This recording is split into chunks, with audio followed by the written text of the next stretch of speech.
Hello दोस्तों, नमस्कार। तो आप सब कैसे हैं? उम्मीद करते हैं कि अच्छे होंगे और स्वस्थ होंगे। तो आज की इस वीडियो में हम लोग बात करने वाले हैं कि अगर आप भी अपना ड्राइविंग लाइसेंस अप्लाई कर रहे हैं तो आपको किन किन बातों का यहाँ पे आपको ध्यान रखना है ताकि आपको आगे चल के किसी भी प्रकार का समस्या ना हो। जैसे कि यहाँ पे आपका जो है MCWOG एक क्लास ऑफ व्हीकल होता है और MCWG भी यहाँ पे एक क्लास ऑफ व्हीकल होता है। तो आपको यहाँ पे कौन सा क्लास ऑफ व्हीकल ऐड करना है किस गाड़ी के लिए, तो आप कैसे जानिएगा। तो इस वीडियो में हम लोग यही बात करने वाले हैं।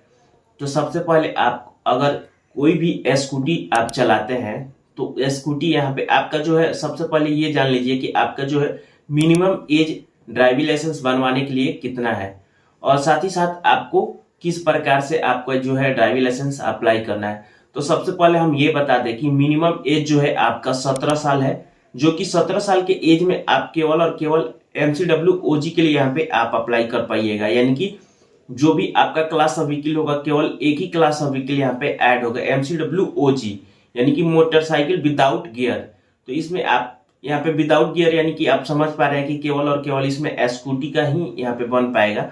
और वो भी स्कूटी का भी इसमें ये कंडीशन है कि आपका जो भी अगर ये ड्राइविंग लाइसेंस आप बनवा लेते हैं तो आप कौन सा स्कूटी यहाँ पे चलाइएगा, जिस स्कूटी का कैपेसिटी 50 सीसी तक या 50 सीसी से कम हो वही स्कूटी यहाँ पे आप इस लाइसेंस पे चला सकते हैं। जैसा कि आपका कोई भी एग्जांपल के तौर पे आपका जो बैटरी वाला जो बाइक आ रहा है इसमें आपका बहुत सारा जो है 50 सीसी का भी आ रहा है या उससे कम का भी आ रहा है या फिर इसमें आपका 50 सीसी से ज्यादा का भी आ रहा है। तो आपका जो है इस पे आप उस यानी कि आपका जो है इस लाइसेंस पे 50 सीसी तक ही यहाँ पे अपना जो है बाइक चला सकते हैं।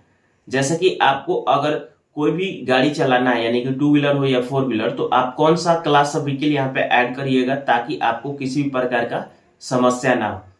तो सबसे पहले दोस्तों हम यहाँ पे आपको बता दें कि MCWG यहाँ पे आप क्लास ऑफ व्हीकल अप्लाई करिएगा तो इसमें आपका जो है मिनिमम एज 18 साल होना चाहिए। तो आप मिनिमम अगर आपका एज 18 साल हो तो यहाँ पे सबसे पहले हम आपको बता दें कि आपका जो है MCWG और LMB यहाँ पे अप्लाई करने के लिए आपका मिनिमम से मिनिमम एज 18 होना चाहिए, तभी जाके आप यहाँ पे अप्लाई कर पाइएगा। तो फ्रेंड्स यहाँ पे आप इस बात का ध्यान रखिए कि आपका जब मिनिमम 18 साल एज होता है तभी यहाँ पे आप अपना ड्राइविंग लाइसेंस अप्लाई करिए ताकि आपको फिर से इसको अपग्रेड यानी कि आपको फिर से MCWG या फिर LMB के लिए आपको फिर से क्लास ऑफ व्हीकल ऐड ना करना पड़े।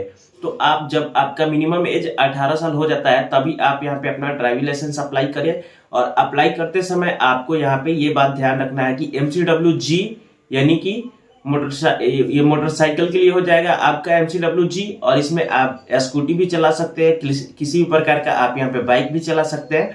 और LMB यानी कि लाइट मोटर व्हीकल, यहाँ पे आपका जो है 4 व्हीलर यानी कि आपका कोई भी गाड़ी हो जो प्राइवेट हो या कमर्शियल हो, जिसमें कि आपको कमर्शियल यहाँ पे आपका 7500 kg से जो नीचे होगा यानी कि 7.5 टन से नीचे जो होगा वो यहाँ पे आप इस LMB लाइसेंस पे आप चला सकते हैं किसी भी, यानी कि किसी भी प्रकार का कोई दिक्कत नहीं होने वाला है आपको। और यानी कि मोटरसाइकिल के आप MCWG यहाँ पे आप अप्लाई कर सकते हैं।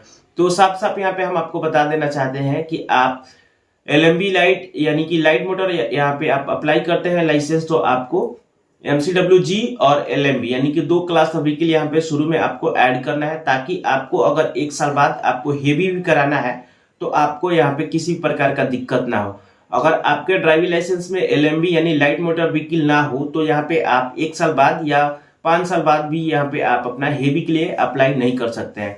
यहाँ पे आपका ये एक रूल होता है कि आपका पहले से 1 साल पुराना ड्राइविंग लाइसेंस यानी कि LMB का ड्राइविंग लाइसेंस होना चाहिए और साथ ही साथ आपका जो है एज जो है हेवी के लिए आपका मिनिमम से मिनिमम एज 20 साल होना चाहिए, तभी जाके आप यहाँ पे अपना अप्लाई कर पाइएगा हेवी के लिए। तो हमने यहाँ पे आपको बताया कि आप ड्राइविंग लाइसेंस बनवाते समय किस किस बात का आपको ध्यान रखना है। तो आप फ्रेंड्स इस बात का ध्यान रखिएगा कि किसी भी प्रकार का क्लास ऑफ व्हीकल गलत ऐड ना हो। तो हम यहाँ पे आपको बताया कि कौन सा क्लास ऑफ व्हीकल आपको ऐड करना है। यहाँ पे हमने आपको लिख के भी दे देंगे आपका कि कौन से गाड़ी के लिए कौन सा कोड होता है। यहाँ पे आप देख के अपने अकॉर्डिंग यहाँ से आप अप्लाई कर सकते हैं ताकि किसी प्रकार का आपका दिक्कत ना हो।